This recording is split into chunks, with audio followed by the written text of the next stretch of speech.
Estenda tuas mãos para cá. Pai Todo-Poderoso, em nome de Jesus, nós te rendemos graças, Senhor, pela vida do teu servo. Papai, tu sabes, Senhor, daquilo que o Senhor colocou no coração dele. Venha usá-lo, Senhor, para o louvor da tua glória. Que ele venha a ser ousado, Senhor, através do teu Espírito Santo. Então, papai, que não seja ele, mas o teu Espírito Santo a falar com a tua igreja nessa noite. Caia por terra, Senhor, todo e qualquer pensamento contrário, tudo aquilo que não provém de ti, tudo aquilo, Senhor, que vai tentar trabalhar contra, Senhor, o pronunciamento da tua palavra, caia por terra agora em nome de Jesus. Unja, Senhor, os nossos ouvidos, os nossos pensamentos, papai, para ouvir a voz do teu Espírito, Senhor. E queremos abençoar a vida do teu filho para a honra, a glória do teu santo nome. Eu te peço, Pai, eu quero te agradecer, Senhor, em nome de Jesus, amém.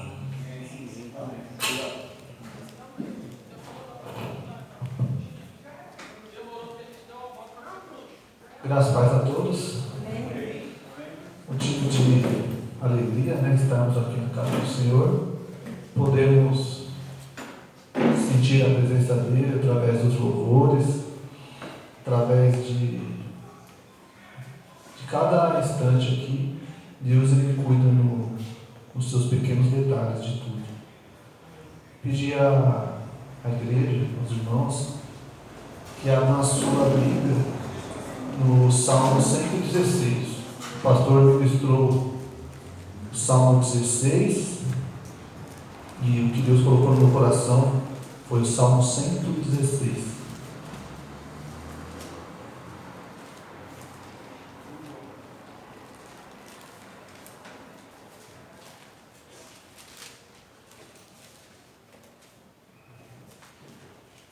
Salmos 116.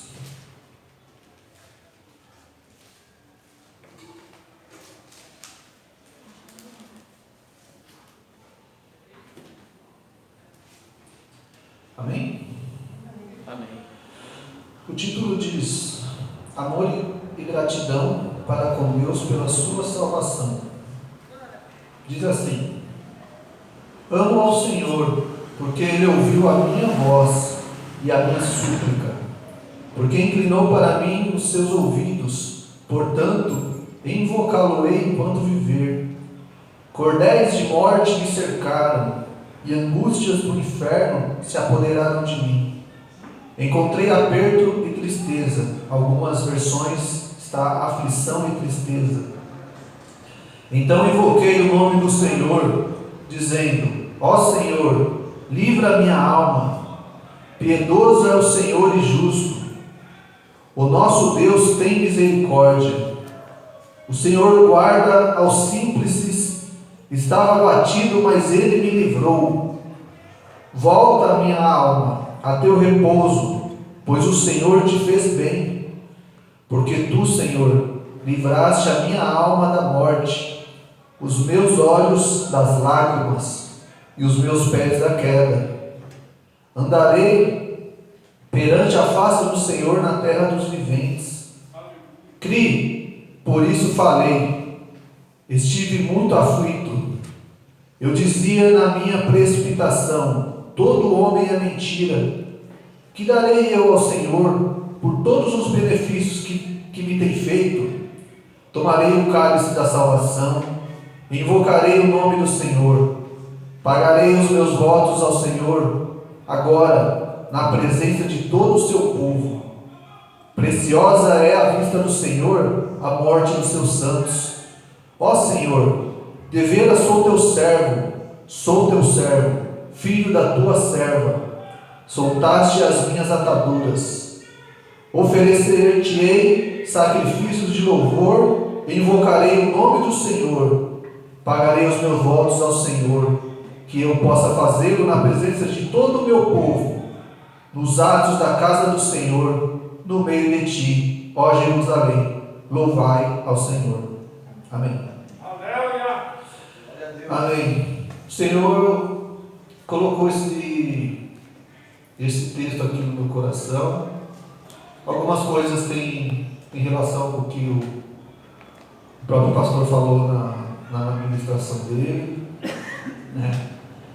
E eu vou chamar a atenção hoje para algumas questões aqui, né? O texto, ele se inicia falando sobre o amor que o salmista tem ao Senhor. Eu pesquisei sobre esse salmo, porque ele não tem a autoria do salmo. E alguns estudiosos dizem que este salmo aqui, ele tem a autoria do rei Ezequias. Algumas linhas falam sobre isso.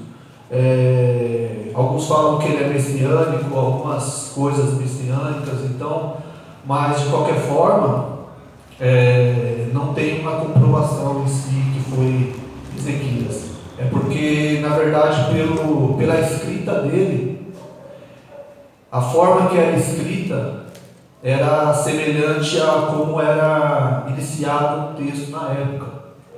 E aí, a partir do verso 17, a partir do verso 15, tem um tipo de escrita já mais atual, já datado de por volta de 600 a 500 anos antes de Cristo, por volta disso.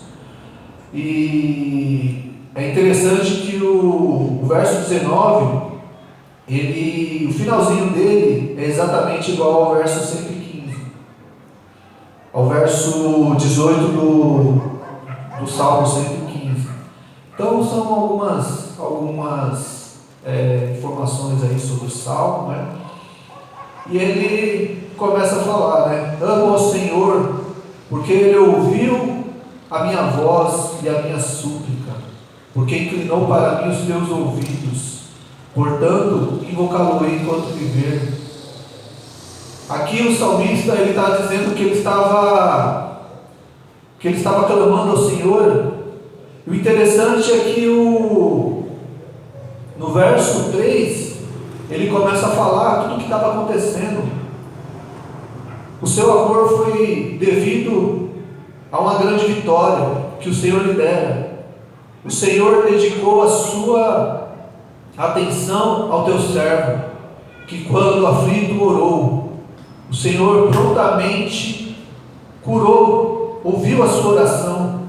A resposta veio em forma de cura, e o salmista alcançou a bênção que ele buscava. Mas entre a oração e a resposta houve um processo angustiante. Assim descreve o salmista a sua angústia. O verso 3 diz assim: cordéis da morte me cercaram, e angústias do inferno se apoderaram de mim. Encontrei aperto e tristeza. Como eu disse antes, esse aperto, em algumas versões, a palavra é aflição.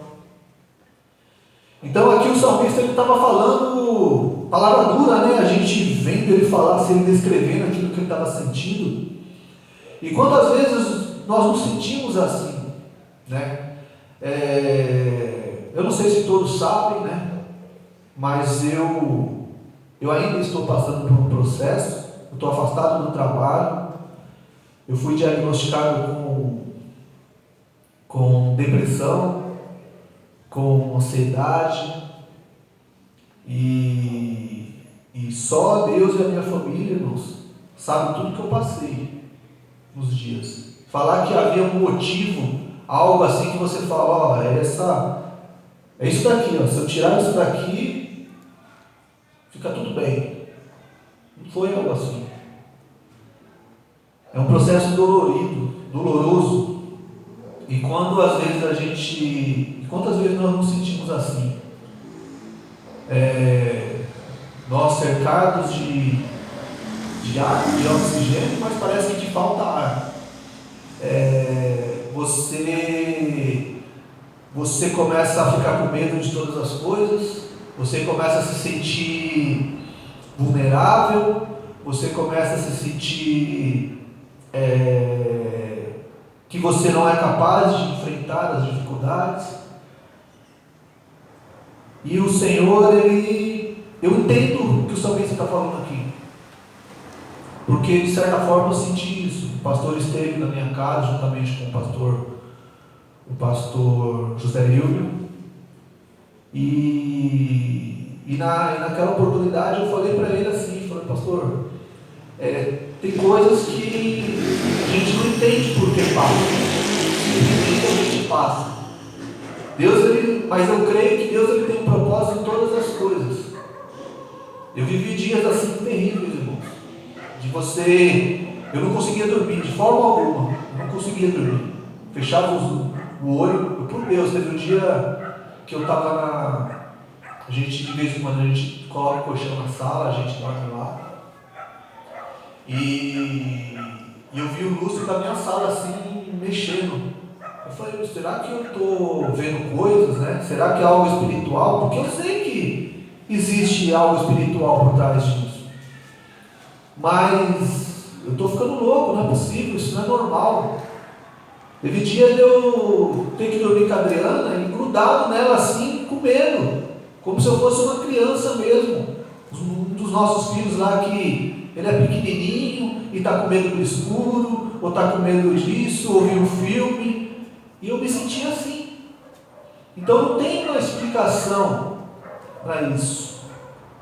Mas eu faço tratamento, eu tomo medicação, e eu entendo o que o salmista falou aqui. Como ele disse, cordéis da morte me cercaram, e angústias do inferno se apoderaram de mim. Encontrei aperto e tristeza. Como cordas, a morte envolveu a alma do salmista. Ele presenciou a morte bem de perto em sua enfermidade. Era como se o Sheol se apoderasse da sua alma através da angústia e da depressão. Aflição e tristeza haviam se apoderado de sua alma, como o exército se apodera de uma cidade debilitada e fraca. Não havia outro caminho senão clamar o nome de Yahvé, o eterno Deus. Devido a eu estar passando por esse processo, eu fui estudar um pouco, tentar entender um pouco por que eu estava passando por aquilo, o que eu poderia fazer, o que poderia me ajudar, além das orações, além do remédio, além do tratamento, o que eu poderia fazer? Eu não sei se é de conhecimento de todos, mas a Suíça é um dos países do mundo onde mais existe casos de suicídio. É um país rico, de primeiro mundo, mas grande número lá de suicídio. Lá é tão grande o número de suicídio, muitas das pessoas que vivem lá não são suíços, não são pessoas que nasceram lá, são pessoas de outros países que vão para lá, são franceses, são belgas, são alemães, são outras pessoas que foram para lá, porque lá a taxa de natalidade em alguns anos próximo ficou negativa, porque a quantidade de nascidos lá é menor do que os que morrem. Morre mais gente do que nasce. Acho que só aqui em Jundiapeba a gente já conseguia povoar lá a Suíça, né? Porque aqui a taxa de natalidade é alta. Mas brincadeiras à parte, irmãos, eu descobri que existe uma empresa na Suíça, que ela faz um trabalho ela faz todo o processo. A pessoa ela quer morrer, ela quer ter uma morte assistida, e ela contrata essa empresa. Essa empresa, ela tem o nome de exit, ou seja, saída. E ela cuida de tudo. Ela cuida do procedimento, do que a pessoa vai fazer, ela vai cuidar depois do corpo, da documentação, ela cuida de tudo. E a pessoa paga por isso. E é triste a gente ver isso. Mas o mais interessante é que a pessoa que está numa condição dessa, a pessoa, ela não quer morrer, ela quer se livrar da dor, porque ela está sofrendo. Então, o que eles fazem? No primeiro momento, quando a pessoa vai contratar o serviço, a empresa, ela fala assim: olha, você aceita o tratamento? A gente pode te ajudar com relação a isso daí? Porque muitas vezes o que a pessoa quer tirar é a dor, ela quer tirar o sofrimento, ela não quer morrer, ela não quer tirar a vida. E as pessoas aceitam, muitas vezes aceitam. E aí eles fazem tratamento com medicação ou com terapia. Enfim, cada caso é um caso. Mas cerca de 85% das pessoas que aceitam ajuda, aceitam passar por essa última etapa, vamos dizer assim, desistem de morrer, porque encontram ajuda, encontram alívio no tratamento. E os demais, não. E o consiste apenas em duas coisas: é marcada a data, a empresa cuida da papelada e tudo mais, e aí chama a pessoa lá no dia. E aí a pessoa coloca em um dos braços, ela coloca algo para sedar a pessoa, um sedativo, e na outra mão ela coloca uma substância que faz a pessoa parar de respirar. Só que aí tem um pequeno detalhe: essa mão que está com a substância, ele só está segurando aquele caninho como se fosse do soro, está segurando ele dobrado. É a pessoa que faz a decisão. Se a pessoa decidir que ela quer aquilo mesmo, ela abre a válvula do soro como sedativo, e aí daqui a pouco a pessoa vai ser sedada, ela vai dormir e ela vai abrir a mão, isso involuntariamente. E aí depois o pessoal volta lá, pega o corpo, faz o procedimento, enterra ou crema, ou enfim, e assim. Então, às vezes parece que é algo assim duro da gente falar, da gente tocar nesse assunto. É por isso que eu estou falando, que eu entendo o que o salmista falou aqui. E eu juro para cada um de vocês, eu não gostaria que ninguém passasse por algo assim. Hoje eu estou muito melhor. Muito melhor. Glória a Deus por isso. Foi por um desses motivos que eu comecei a correr. Porque a corrida tira a minha ansiedade. Ela me ajuda com relação a isso aí. Eu fiquei alguns dias com inflamação no tornozelo. Eu estava já me coçando o que eu faria. Porque é uma coisa que me ajuda e me faz bem. E depois que eu voltar a trabalhar, eventualmente eu também vou correr. Talvez não todo dia, ou dia sim, dia não, como eu faço. E isso foi algo que eu encontrei. De repente outra pessoa vai encontrar um equilíbrio de uma outra coisa. Ou vai pescar, ou vai ler um livro, ou vai fazer uma arte marcial, não sei. Mas foi dessa forma que eu encontrei o equilíbrio. Então, nós vemos uma situação assim que é um dado muito triste com relação a um país de primeiro mundo, que o pessoal tem dinheiro, muito dinheiro, uma condição de vida assim que eu não sei se a preocupação deles é financeira, não sei.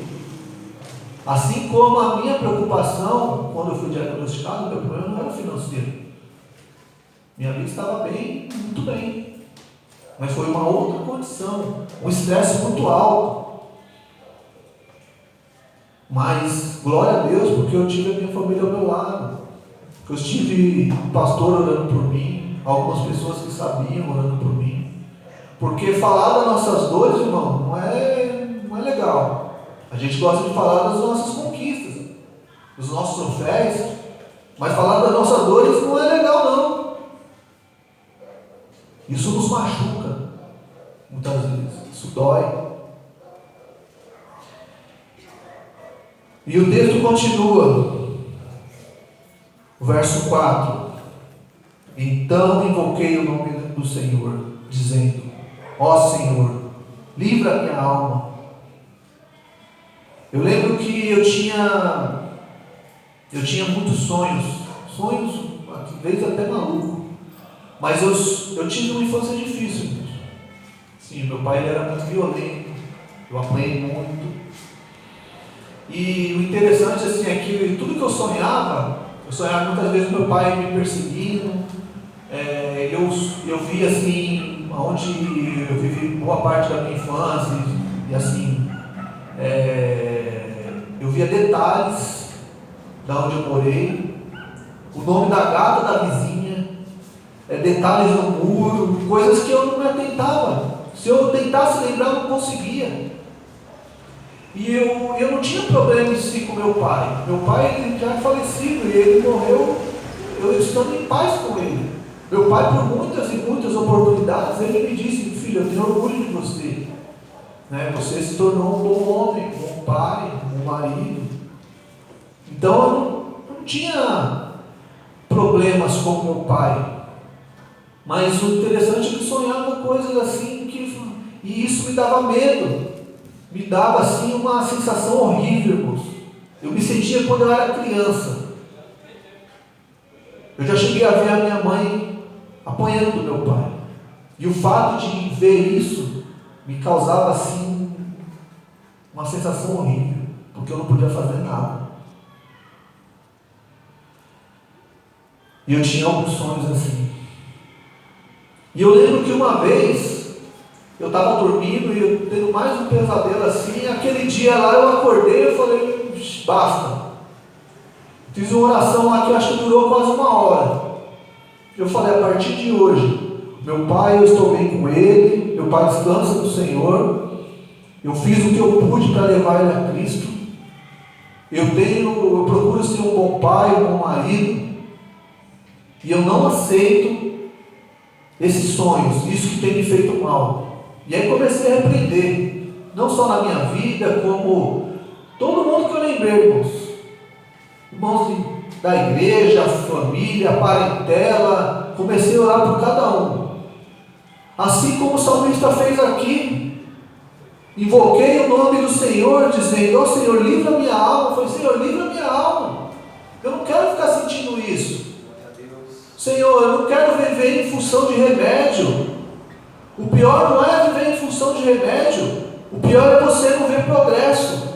É você ver situações assim que fala: eu não sei mais o que eu faço. O médico tinha dosagem, ele dobrou, depois ele triplicou. Aí ele colocou outro remédio. Eu tomando o remédio eu não conseguia dormir. Eu falei: eu não sei mais o que eu faço. Teve vezes de eu levantar, eu não consegui dormir, passar a noite em claro, ver o sol nascer. E falei: eu vou correr. Se eu ver alguém enchendo a laje, eu vou ajudar, eu tenho que fazer alguma coisa para me cansar. Houve dia de eu acordar 3h30 da manhã, irmãos. Eu ficar orando. E aí eu vi o sol nascer. E eu lembro que aquele dia eu fui correr, e a Adriana ela ficava muito cansada, porque ela ficava preocupada comigo. E ela tem as crianças, e tem o trabalho dela, ela tem as coisas que ela faz. Irmãos, horrível, horrível. Preocupada comigo, como se fosse uma criança.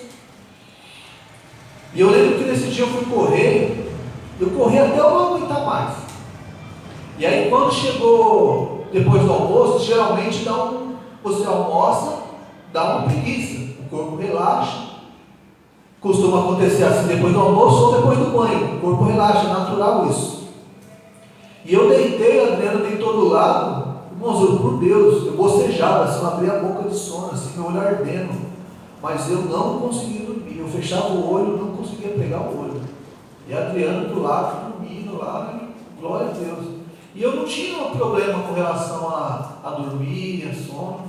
Isso vale até de um alerta, porque o sono ele é importante para a gente. Se vocês terem uma ideia, o corpo, o processo de cura do corpo é quando nós estamos dormindo. Muitas vezes, por esse motivo, que os médicos eles colocam a pessoa em coma, induzido, para que o corpo comece a regenerar sozinho. Então, e começa a sua vida a virar avesso, começa você ter sonhos e sensações e medo de tudo, você tem medo de sair sozinho.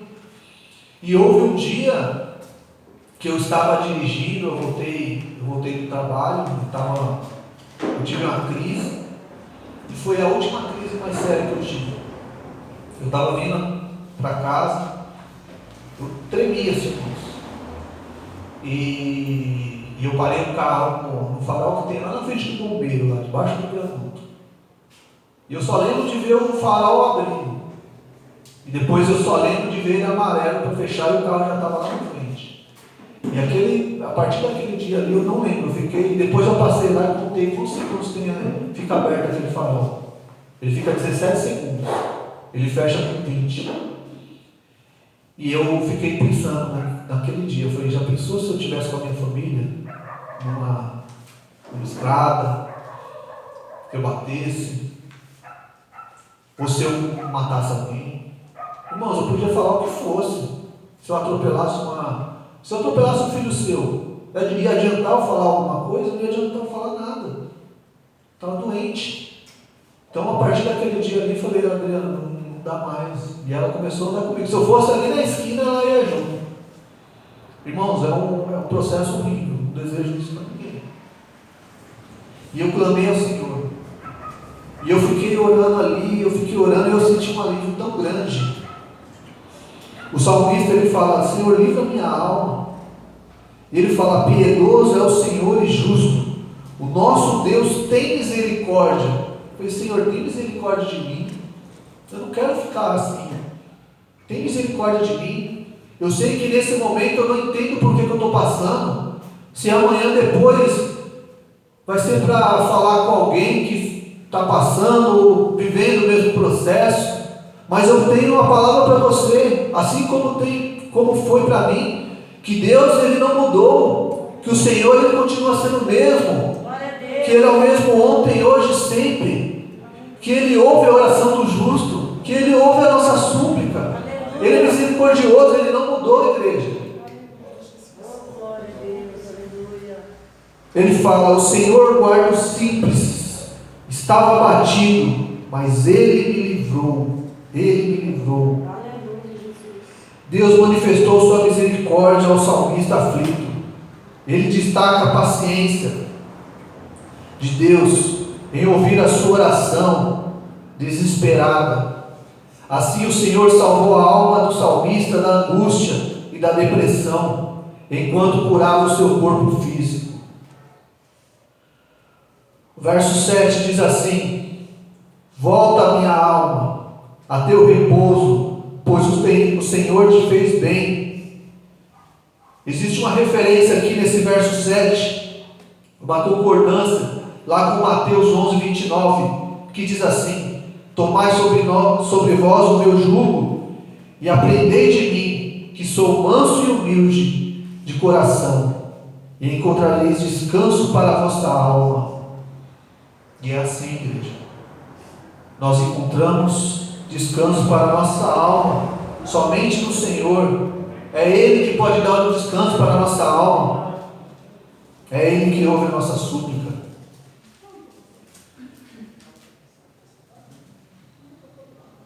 E Ele continua dizendo: porque Tu, Senhor, livraste a minha alma da morte, os meus olhos das lágrimas e os meus pés da queda. Andarei perante a face do Senhor na terra dos viventes. A depressão causada por uma situação que humanamente é impossível de ser resolvida pode levar o homem à loucura e desespero. Por isso o salmista destaca a sua cura interior, pois a sua enfermidade física era menos letal do que a sua enfermidade psicológica. O salmista aqui, ele está falando aqui que o Senhor ouve a súplica. E ele fala: andarei perante a face do Senhor na terra dos viventes. Ele fala: pois tu, Senhor, livraste a minha alma da morte, os meus olhos das lágrimas e os meus pés da queda. Quantas vezes, irmãos, eu chorei escondido, para que a minha família não visse. Quantas vezes eu estava mal e eu procurava não demonstrar, porque eu não queria que a minha família, de certa forma, sofresse por mim, porque afinal eu sou um sacerdote do meu lar.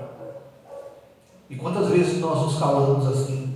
Nós tentamos nos fazer forte para não preocupar quem está ao nosso lado, não magoar alguém, ou não trazer preocupação.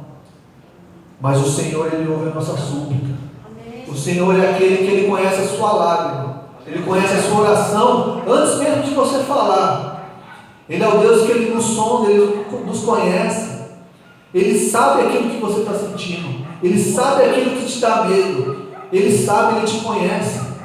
Você pode ir falar para uma pessoa toda a sua vida, ele fazer um diagnóstico da sua vida, que você é assim, ou que você é assado, ou que você passou por isso, por aquilo, ou por aquilo outro. Mas existe uma pessoa, irmãos, o médico dos médicos, uma pessoa que te sonda, que ele conhece cada detalhe da sua vida, desde o ventre da sua mãe até o seu último dia. Ele conhece o seu ontem, ele conhece o seu hoje, ele conhece o seu amanhã. Ele sabe, Ele te sonda, Ele sabe que na sua pouca força você depende dEle, e assim é na nossa vida. Nós devemos depender desse Senhor, afinal Ele é Senhor em nossas vidas, Ele nos conhece, Ele sabe de todas as coisas. Glória a Deus. E o verso 10 diz assim: crie, por isso falei, estive muito aflito. Lá em 2 Coríntios 4,13, Paulo, ele repete isso.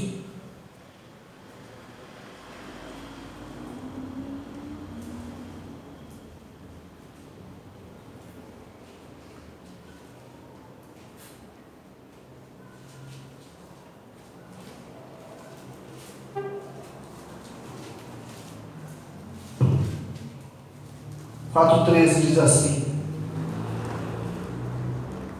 e temos, portanto, o mesmo espírito de fé, como está escrito: crie, por isso falei. Nós cremos também, por isso também falamos. Paulo usou o mesmo termo, crie.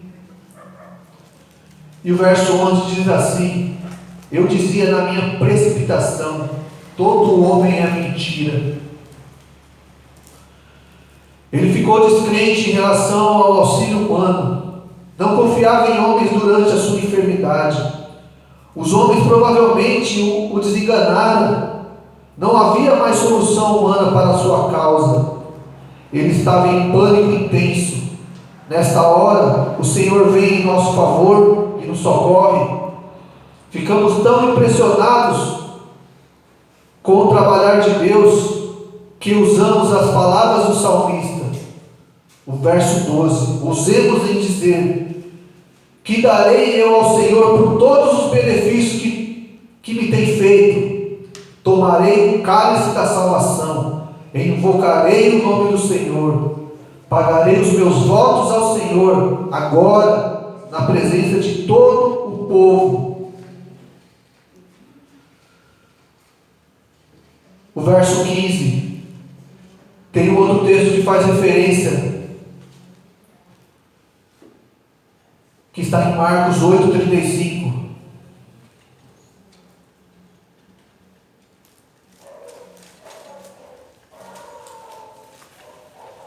O verso 15 diz assim: preciosa é a vista do Senhor a morte dos seus santos. Mas você está dizendo que, irmão, que Deus se agrada dos seus santos morrerem? Não. Diz assim no verso 31: 8,35 de Marcos. Porque qualquer que quiser salvar a sua vida, perdê-la-á. Mas qualquer que perder a sua vida por amor de mim e do Evangelho, esse a salvará. O que quer dizer aqui que o Senhor ele se agrada de você entregar a sua vida para Ele, você fazer a obra dEle, você pagar o preço por ser um cristão, você pagar o preço, porque vale a pena pagar o preço. O Senhor não mudou. Eu estive essa semana levando um carro para arrumar um problema no mecânico, e aí comecei a falar com ele. Eu percebi que ele estava conversando com um rapaz que pega fita reciclável, falando de pregações bíblicas e tudo mais, e nós começamos a conversar, né? E eu gostei muito da humildade daquele rapaz.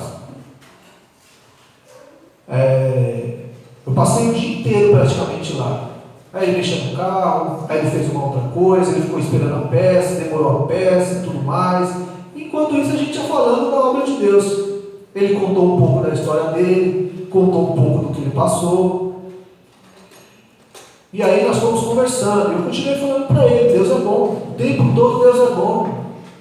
Deus é bom o tempo todo. E ele falando para mim que ele teve decepções aonde ele congregava. Eu falei para ele: você tem que olhar para Cristo. Cristo, Ele é o mesmo ontem, hoje e sempre. Você em mim, você vai encontrar, por mais legal que eu seja, você vai encontrar alguma falha. Eu sou falho, todos nós somos. Mas em Cristo há esperança. Ele é o Senhor dos Senhores. Olhe para a cruz, olhe para Ele, olha o que Ele fez por nós. E aquele rapaz falou, no final do dia, eu falei: Deus abençoe a sua vida, obrigado pela sua humildade, né? Eu acabei almoçando lá com ele, falou: meu, almoça com a gente aqui, meu, é simples, mas é de coração e tal. E eu falei para ele: meu, continua, né, fazendo a obra, olha para Cristo, Ele é o mesmo, Ele não mudou. Ele falou: irmão, hoje Deus enviou você aqui para você falar comigo, falar alguma coisa para que nós venhamos a crer. E ele começou a contar do rapaz que era o carroceiro.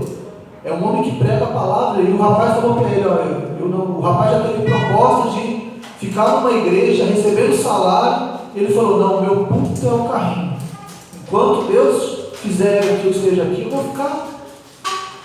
E o interessante do testemunho dele, que ele falou para mim, é uma coisa que muitas vezes nós mesmos não temos coragem de fazermos. Ele tinha sociedade, o pastor, ele tem, né, ele sabe, acho que sabe um pouco disso. Esse rapaz, ele fez sociedade com um rapaz que tinha muito dinheiro. E ele e a esposa dele começou, o rapaz, ele junto com a esposa entrou com a mão de obra. E o rapaz com dinheiro. E eles começaram a construir um restaurante.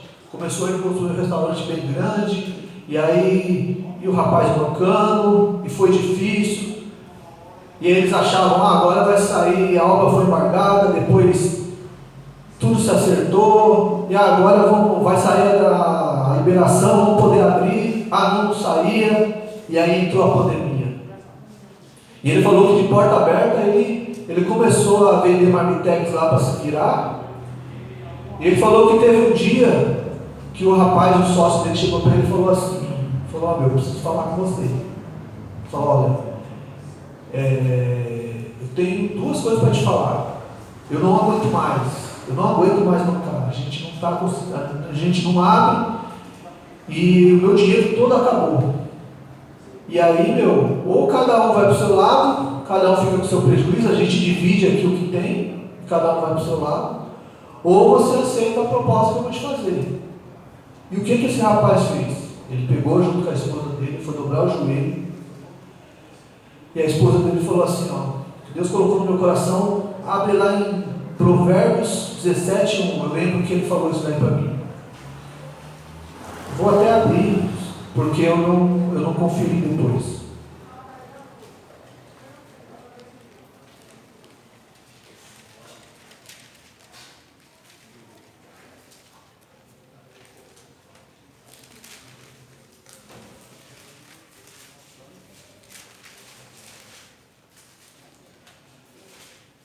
E aí saiu essa palavra para ele. Melhor é um bocado seco com ele, a tranquilidade, do que a casa cheia de vítimas com contenda. E ele falou para que eu fui pedir orientação para Deus do que eu fazia? E ele entendeu que era melhor ele receber a proposta do rapaz do que ele ficar com a casa cheia, mas com contendas. E ele falou por Deus, Eduardo, eu achava que eu ia receber a proposta de uns 150 mil, no mínimo, porque o que tinha lá estava pronto, era só abrir. Ele falou que o rapaz trouxe o computador, mostrou para ele que a conta estava zerada e que ia fazer um empréstimo de 30 mil. Ele falou, o que eu tenho para te oferecer é 30 mil. 30 mil. O rapaz falou, pelo amor de Deus, pô, eu preciso de mais, meu irmão. E aí ele lembrou da palavra. E é isso que eu estou querendo dizer. Às vezes uma pessoa que não está frequentando nem a igreja direito, uma pessoa deu ouvido à voz do Senhor. Ele entendeu que era melhor ele ficar com pouco e ter paz, do que ele ficar com muito e ficar com contenda. E ele fez isso. Ele falou que passou acho que nem um mês, o rapaz abriu o restaurante. O rapaz se aproveitou da situação, ofereceu dinheiro para ele, porque é o que ele tinha lá para oferecer, pelo menos o que ele falou. E depois ele abriu e falou, por Deus, Eduardo, o que ele tinha lá por dia, chuto baixo, se não for lá tem música ao vivo, tem outras coisas lá, chuto por baixo, se não for 150 mil por dia, tem almoço. Só que ele falou, eu preferi ouvir a voz de Deus, preferi entender que aquilo era o melhor para mim e pagar o preço. E ele comprou a mecânica desse rapaz. E ele está lá. E aí começamos a falar de algumas coisas, e eu voltei lá hoje. E assim, uma pessoa que eu tenho a aprender com ele, muitas vezes, de ouvir a Deus. Você tem fé para largar tudo para trás, aquilo que você lutou tanto? 2 anos eles investiram lá, dia a dia, sol a sol. Você investir o seu suor e você ir embora. Ele falou que quando ele saiu, ele bateu a poeira na calça dele. Ele falou que ele teve que mudar o trajeto que ele ia embora para a casa dele, porque a mulher dele chorava quando passava lá perto e via cheio assim. Ele falou, e outras pessoas falavam para ele, se você aguentasse mais um mês, né? Você é louco, o que você fez é coisa de louco. Ele fala, não, eu obedeci a Deus. Então para ele foi melhor agradar a Deus do que agradar o homem. Para ele foi melhor ganhar a vida do que perdê-la. E é isso. Então, não é que Deus se agrada da morte dos seus santos. Ele se agrada que você pague o preço, que você mostre que você é onde você esteja, que você seja a luz, seja o sal da terra. E aí ele continua dizendo, oferecer-te-ei sacrifícios de louvor, invocarei o nome do Senhor. Ele falou no verso 16, ó Senhor, deveras sou teu servo, filho da tua serva, soltaste as minhas ataduras, oferecer-te-ei sacrifícios de louvor, invocarei o nome do Senhor. Ele fala, pagarei os meus votos ao Senhor, que eu possa fazê-lo na presença de todo o meu povo, nos atos da casa do Senhor, no meio de ti, ó Jerusalém, louvai ao Senhor. O salmista lembra ao Senhor que o servia desde criança. Daí muitos especulam que esse salmo seja escrito pelo rei Ezequias. Abra a sua Bíblia em 2 Reis 20.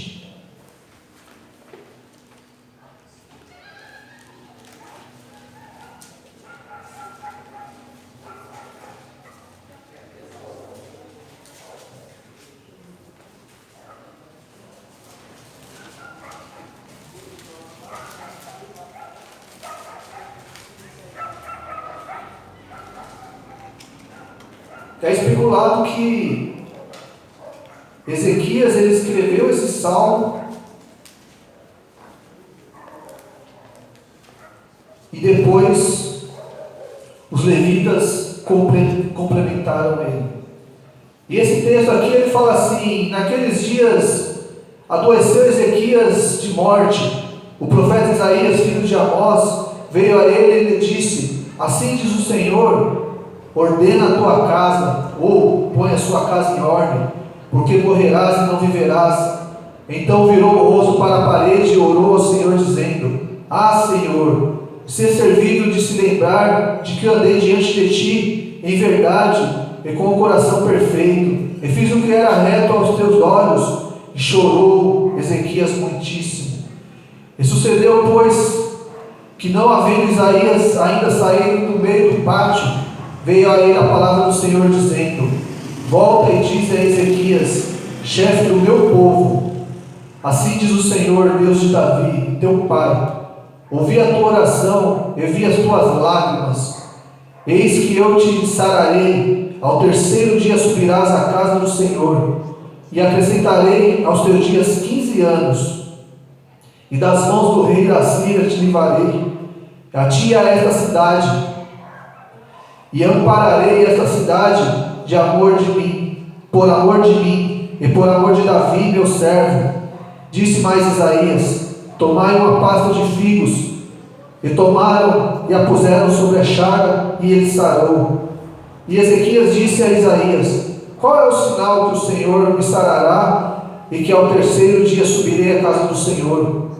E disse Isaías: isto lhe será por sinal da parte do Senhor, de que o Senhor cumprirá a palavra que disse: adiantar-se-á a sombra 10 graus, ou voltará 10 graus atrás? Então disse Ezequias: é fácil que a sombra se decline 10 graus. Não aconteça isso, mas volte a sombra 10 graus. Então o profeta Isaías clamou ao Senhor e fez voltar a sombra 10 graus, pelos graus que já tinha declinado no relógio de sol de Acás. Aqui, é por esse motivo aqui, e por esse texto, que alguns estudiosos se baseiam nesse salmo ter sido de Ezequias, porque ele vai pagar os votos dele ao Senhor, ele fala, diante do meu povo. O verso 18 ele fala, diante de todo o meu povo. O interessante é que lá em Levítico 7,12 fala sobre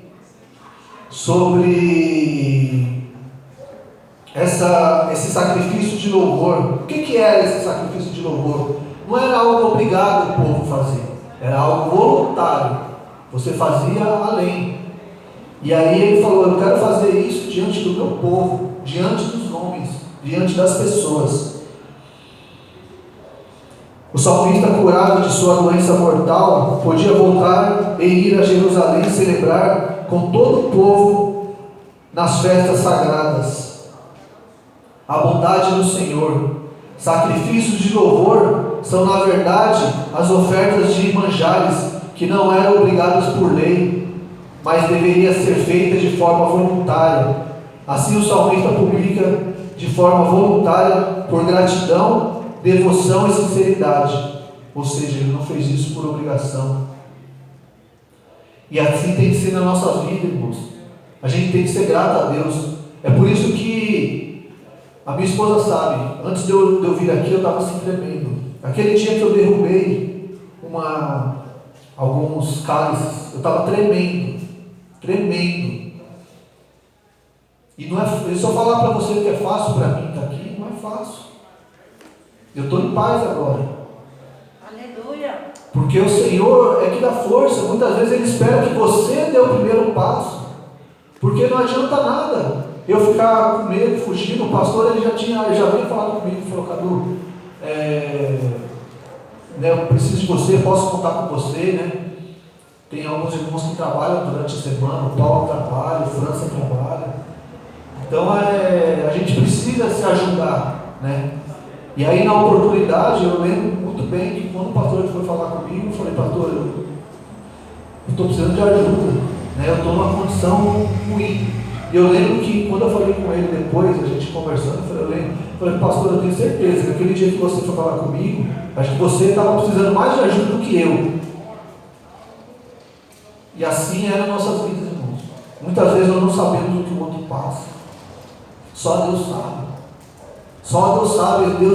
Mas eu te garanto que Deus ele te sonda, ele te conhece. E que Ele ouve a sua súplica, que Ele ouve a sua oração. Ele está pronto a estender a sua mão e te ajudar. Mas dê o primeiro passo. É por isso, irmãos, que eu faço questão de estar aqui tremendo.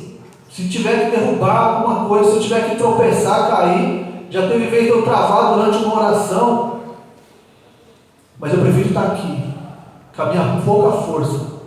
Porque eu sei de onde Deus me tirou. Eu sei a condição que eu fiquei. Eu sei a condição que eu estava. A minha esposa sabe. A minha família sabe. Quantas vezes eu fiquei na cabisbaixo, triste, porque eu não tinha força em mim. Mas Ele é que dá força. Deus, Ele continua, e eu quero dizer uma palavra para você. Ele não mudou, irmãos. Ele continua sendo o mesmo. Ele continua sendo socorro bem presente na hora da angústia. Eu posso falar isso. Eu tenho certeza que cada um de vocês pode. Cada um de nós sabemos de onde Ele nos tirou.